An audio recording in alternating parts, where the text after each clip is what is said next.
permissible value of load as 8.526 kilonewton. Okay.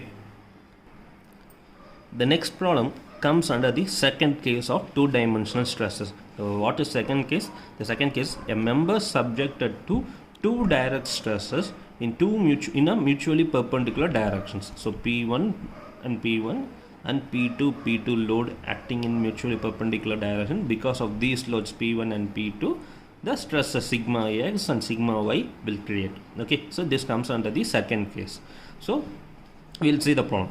A 5 mm thick aluminum plate has a width of 300 mm and a length of 600 mm subjected to a pull of 15,000 Newton and 9,000 Newton respectively. Okay, so in axial and transverse direction. So P1 is 15,000 Newton and P2 is 9,000 Newton. Okay, determine the normal, tangential and resultant stresses on a plane 40 degree to the greatest stresses. Okay, so 40 degree to the greatest stresses. So greatest stress, which one is the greatest, 15,000 Newton or 9,000? So 15,000 is the greatest value. So because of 15,000 Newton, we'll get the greatest stress at the x direction. Okay, so 40 degree will be horizontal angle.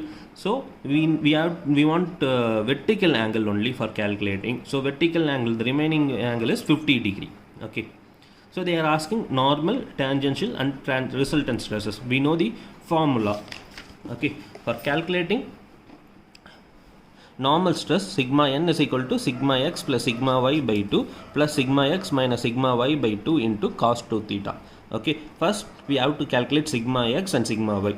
So sigma x is axial stress in x direction, axial load by axial area. So axial load in x direction is 15,000 Newton in question they gave, divided by area. So area is 5 into 300. So thickness 5 mm plate, 5 mm thick aluminum plate and has a width of 300 mm. So the area is 5 into 300. Okay, so we will get the sigma x as 10 Newton per mm square. Similarly, transverse stress in y direction, sigma y is equal to transverse load by area. Transverse load is 9,000 Newton divided by 600 into 5, that is equal to 3 Newton per mm square in transverse direction. So transverse direction, that is length 600 mm, thick aluminum thick plate 5 mm thickness. So 600 into 5 will get sigma y value as 3 Newton per mm square. So we know the formula, normal stress sigma n is equal to sigma x plus y sigma y by 2. So we are calculating the sigma n by substituting sigma x, sigma y, theta value and all. We can calculate sigma n. Okay, so we are getting sigma n as 5.89 Newton per mm square. After calculating normal stress, we have to calculate tau. So for calculating tau, the formula is sigma n, sigma 1 minus sigma 2 divided by 2 into sine 2 theta. Okay. So we are substituting the value sigma 1 and sigma 2. Sigma 1 is sigma 2 is nothing but sigma x, sigma y. So 10 minus 3 divided by 2 into sine 100 degree, sine 2 theta. So 2 into 50 degree will get 100. Okay, so tau value is 3.447 Newton per mm square. After calculating tau, resultant stress is equal to square root of sigma n square plus tau square. So sigma resultant stress is equal to square root of sigma n 5.89 tau 3.447 square will get resultant stress as 6.82 Newton per mm square. Okay, so in question they asked normal stress, tau and sigma resultant stress. We found all these three. Okay, we'll see another problem. At a point in a strained material, the intensity of tensile stress is 16 Newton per mm square and the shear stress of 25 Newton per mm square. Okay, so intensity of stress 16 Newton per mm square and a shear stress of 25 Newton per mm square. Graphically or otherwise, locate the planes for which the shear stress is 0. Okay, so graphical method or analytical method. Okay, so we don't have graphical method. We are going to solve this problem by analytical method only. At locate the plane, they are asking the angle of the plane for which the shear stress is 0. So what will be the normal stress on such a plane? They are also asking normal stress also on such a plane. Okay, so in question they asked they gave sigma is equal to 16 Newton per mm square and tau xy is equal to 25 Newton per mm square. So this comes under one of the case, that is a member subjected to a direct stress in one plane and accompanied by a simple shear stress, that is 25 Newton per mm square. Normal stress, the direct stress is 60 Newton per mm square. So for this case, we know the formula for calculating shear stress. Tau is equal to sigma by 2 into sine 2 theta minus tau xy cos 2 theta. Okay, so we know sigma and tau xy. Okay, stress formula, tau is equal to sigma by 2 sine 2 theta minus tau xy cos theta. So in this problem, we know sigma value and tau xy value. We have to calculate theta only. In question, they ask locate the plane for which the shear stress 0. So they are asking the angle only. Locate the plane means we have to calculate the theta for which the shear stress is 0.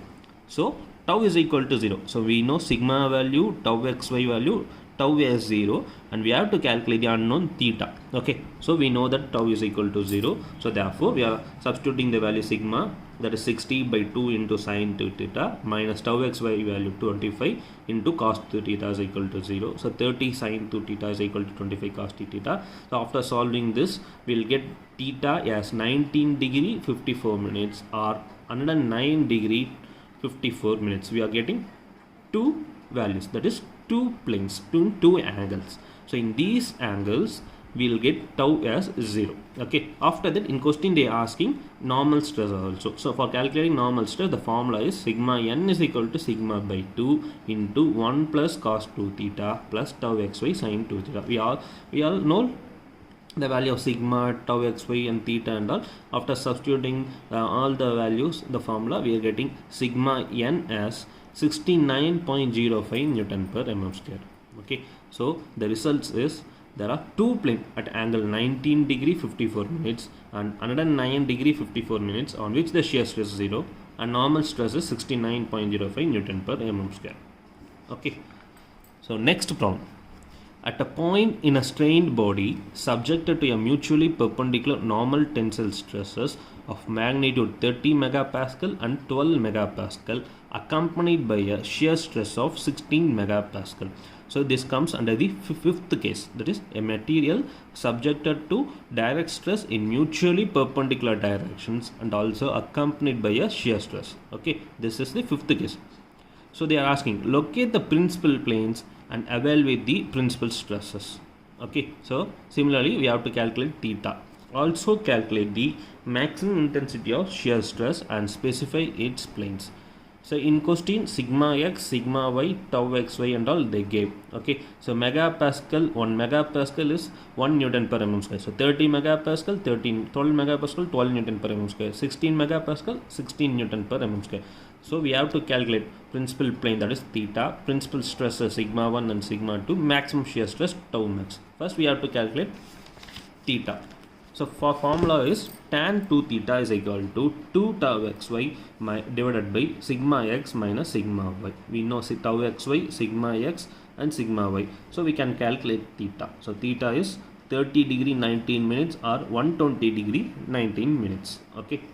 So for calculating major principal stress sigma 1, the formula is sigma x plus sigma y by 2 plus 1 by 2 into square root of sigma x minus sigma y the whole square plus 4 tau xy square. Okay, we all know sigma x, sigma y and all and tau xy. We are substituting those values and we will get the sigma 1 as 39.36 Newton per mm square. Similarly, minor principal stress sigma 2 is equal to sigma x plus sigma y divided by 2 minus. Okay, this is the only difference. Okay, in major principal stress we'll get we are using plus symbol, but in minor principal stress we are using minus symbol. Okay, so we get sigma 2 as 2.642 Newton per mm square.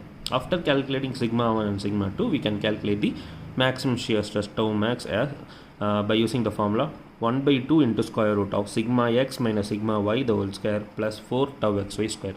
Okay, so we are substituting sigma x, sigma y, tau xy and we will get the tau max as 18.36 Newton per mm square. Okay,